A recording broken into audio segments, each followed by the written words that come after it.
Well, let's expound on those numbers now. And we're joined by Ken Gichinga, who is an economist, and just to help us make sense of all these developments in the economy. Many thanks, Ken, for joining us. Thank you, Abby, for having me. Well, looking at the state of the nation right now, the economy is sort of subdued with the election fever setting in. And what should you expect moving forward now that we're just under a few hours to the elections? Thanks again for having me.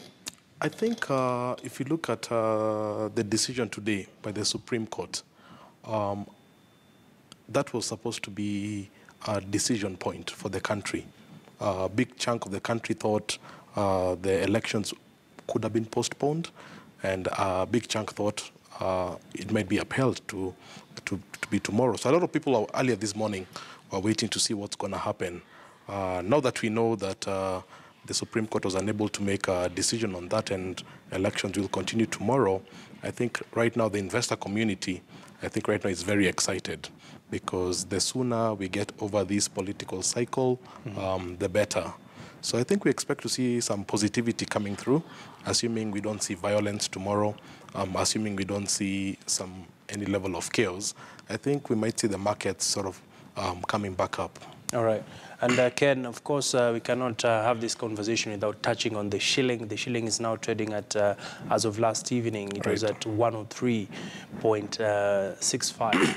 And it's slowly approaching the 104 mark. And is this a cause of worry for the business community and as well as the average Kenyan?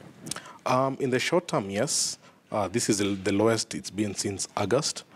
For it to touch 104, I think could be quite terrible for the country, because we import quite a lot. But I think assuming tomorrow goes well, assuming we don't see upheaval, I think we should see the shilling gradually making back its gains back to the 102, 103 range. So I think it's a short-term issue. Right now we're seeing a lot of traveling happening across the country as Kenyans try to beat time and head off up country. Is there any impact this might have on the transport business, which hasn't been enjoying good business in the last few months? I mean, obviously it will be very good for them. Well, it depends on how you look at it, because if you look at the NASA end of the political spectrum, they've said they're not voting.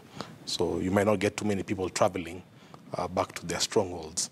On the Jubilee side, I know some of the parliamentarians have said they're even going to offer free transport to their members. So I think we might see some minimal gains for people in the regions where people are going to turn out and vote.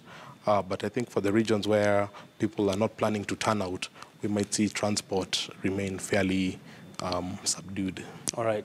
And Ken, let's talk about the international standing Kenya has right now, in the midst of all these political tensions in the country. What does it portend for the country right now as the investor community that is in the diaspora, FDIs, and from the statistics we shared, half of the companies have already set aside plans for expansion for the time being. What does this mean for foreign direct investments?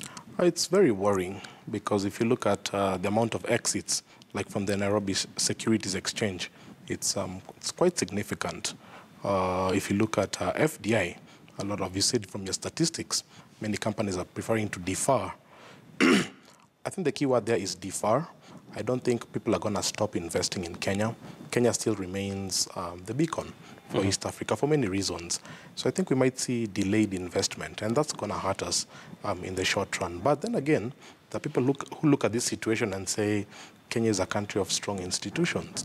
This is a place where you want to put your money because you have an independent judiciary, you have independent electoral bodies. So in terms of predictability, it's a fairly good place. So I think it's going to cut both ways. But I think in the long run, I think when you look back at these, investors will be like, this was part of the normal agitation that Kenya has experienced, beginning from the 1990s. So I don't think a lot of companies are still launching hotels as we speak. A lot of big brands in the last 2 months have been launched. So I think investors have taken a long-term view of this economy, and part of taking a long-term view is knowing that there'll always be a bit of upheavals in the democratic space. Interesting.